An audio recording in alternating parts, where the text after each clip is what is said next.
All right, let's learn how to make our own homemade vanilla. So right here we have, I'm running out of my first batch right here. And what I was able to do with the vanilla beans after I made this batch, which we're going to talk about in just a minute, I reused them and put them in this batch as well.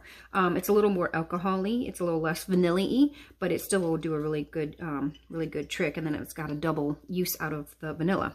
So here's how we're going to make the vanilla. You simply just need a, depending on how many vanilla beans you have, what size of jar. I'm going to go ahead and just make a pint, but I'm going to put it in the quart jar just so I have some extra space. I can put a little on top and then I can shake it. So I'm going to use a quart jar.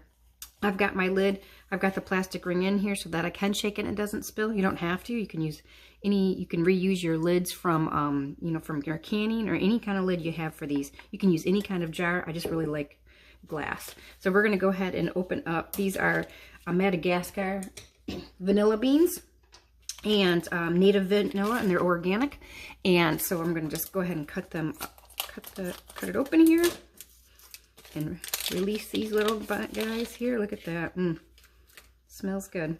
All right. Now simply, you can, and I have not, you don't always have to do this, but if you can just kind of put a little split in them and just kind of like opens it up a little bit just to get that more of that flavor. And there's actually the soft stuff that's in there that's really flavorful.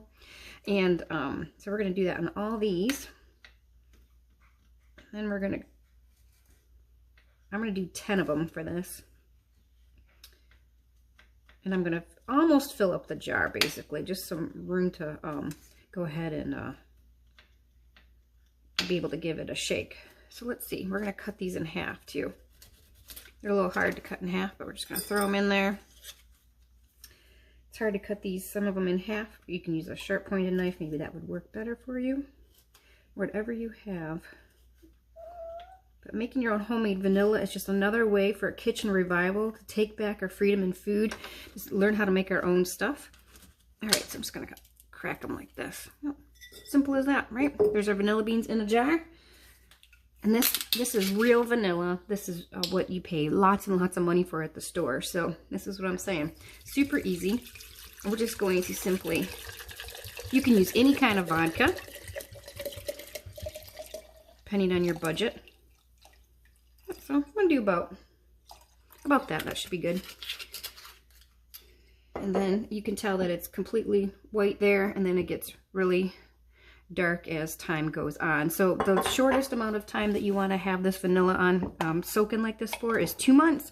You can go 6 months to a year.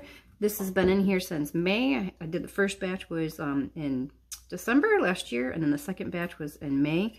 So this I'll go ahead and write on here as well with my fancy masking tape. Tape is always a great way to mark everything. So I'm just going to simply put today's date on there. Yeah, which is 11/23. So it won't be ready for this baking season for all the stuff, but I have some leftovers. But this will be ready for all of next year, and that will give me quite a bit, right? So what a great way to do this. You can get these on Amazon, and I'll post a link down below. So these are really good. These would have used a couple times. So enjoy and get out there and bake. Take back that freedom and food. Get in that kitchen revival.